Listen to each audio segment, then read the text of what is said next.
তোমাদেরকে আগেই বলেছিলাম আমাদের বাড়ির দুটো প্রিন্সেসের জন্মদিন। মানে বলতে পারো এটা আমার ভাইয়ের মেয়ে, আবার আমার দেওরের মেয়ে।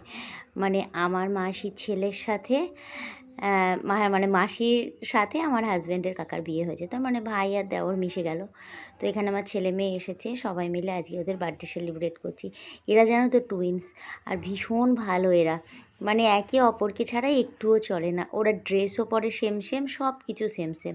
মানে একজন যেটা নেবে অন্যজনকে সেটা নিতেই হবে। তো এরকমই বেশ ভালো লাগে ওরা এলে পরে।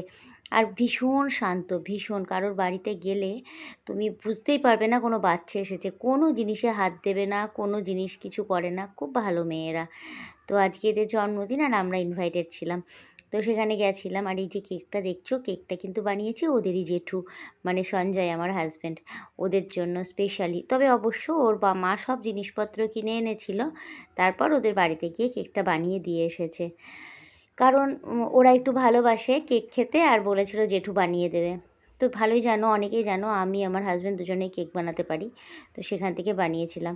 ওরা এখন কেক কাটিং করছে আর অপেক্ষায় আছে কখন আমার ছেলে পাশ থেকে কমেন্ট্রি করছে যে মায়ের থেকে বাবা শিখেছে। ওটা কোনো ব্যাপারই না, তুই তো শিখতে পারলি না, শিখে নিবি তুই এবার। আর ওরা এখন অপেক্ষা করছে কিসের বলো তো, কখন কেকটা খাবো। কেকটা কাটা শেষ হলে পরে কেকটা ওরা খেতে পাবে। তো ওই জন্য দিদিভাইকে একটু খাইয়ে দিল, তারপর দাদাভাইও ওদেরকে খাইয়ে দিচ্ছে। ওরা ভীষণ আনন্দ করছে, সবাই মিলে একসাথে হয়েছিলাম না।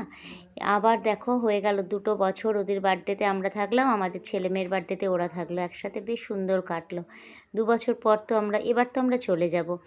আর নেক্সট বার্থডে থেকে ওরা আমাদের সাথেও থাকবে না, আমাদের কোনো বার্থডেতেও ওদেরকে পাবো না। বেশ মনটা খারাপ করছিল আমার আজকে। আর সঞ্জয় বলছিল 2 বছর বেশ ভালো করেই কাটলো। স্ট্রবেরি ফ্লেভারের কেকটা ছিল। কেকটা কিন্তু সবাই ভালোই বলেছে। ওর মা বেশটা বানিয়ে রেখেছিল। আর দেখো বার্থডে গার্ল সবাইকে কেক পরিবেশন করছে। ভাবা যায় কতটুকু মেয়ে, সে আবার কত কাজে ব্যস্ত। কেউ যখন নিল না কেকটা নিয়ে সে নিজেই খেতে লেগে পড়লো। আর কেক খেতে ভীষণ ভালোবাসে, ওয়েট করছিল কখন কেক খাবে। আর ছোটোটার না ঘুম পেয়ে গেছে, সে নাকি স্কুল থেকে এসে আজকে ঘুমোয়নি, তাই সে পারছে না চোখ খুলে রাখতে, তাই সে চলে গেছে শুতে। সে ঘুমোতে পারছে না কিন্তু আবার বসতেও পারছে না। আর আর ওর বাবাকে দেখো, মানে আমার ভাই কেকের পুরো পুতুল ধরেই খেতে শুরু করে দিয়েছে। তারা ধৈর্য নেই বাটিতে করে খাওয়া। ওই যে ছোটোটা বারবার আসছে আবার চলে যাচ্ছে। এখন একটু নাচ গানা হলো, যেটা হয় জন্মদিনে।